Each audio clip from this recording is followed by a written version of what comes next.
Nanindigan ang ilang senador na hindi magtatagumpay ang pagbuo ng military junta o destabilisasyon ng gobyerno dahil mas marami pa rin ang naniniwala sa pagkilos ng pamahalaan kontra korupsyon at katiwalian. Yan ang ulat ni Luisa Erispe.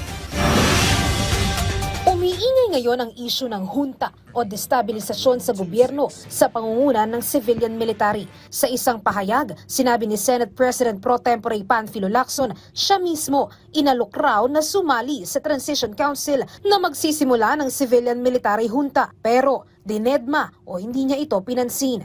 Pero si Senator Erwin Tulfo, hindi naniniwalang posible ito sa ngayon dahil wala naman itong suporta mula sa civil society groups at pati na rin sa simbahan. I don't think na magkakaroon ng traction yun because number one, hindi naman payag ang civil society. Number two, hindi rin payag ang simbahan yung mga pronouncement ng church kasi it's against the Constitution. Dagdag pa ni Senator Tulfo, bagamat marami ang nagpoprotesta, nakikita din naman na kumikilos ang gobyerno para labanan ang korupsyon at katiwalian. People Power 1, People Power 2 is backed by the church ng civil society. Ngayon po, wala naman, tahimik po yung civil society, though they're protesting na korupsyon.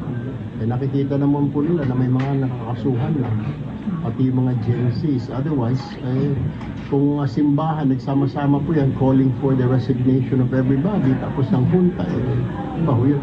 Naniniwala din si Tulfo, ang military sa ngayon nakamasid pa sa kilos ng pamahalaan dahil marami naman ang nahuhuli ng mga sangkot sa flood control, lalo na't marami na ang naaresto paglabas ng warrant nitong Biyernes. And I believe, what I heard is the military is watching on the sidelines. Nakikita naman daw nila na this administration is doing its best to clean up ang corruption.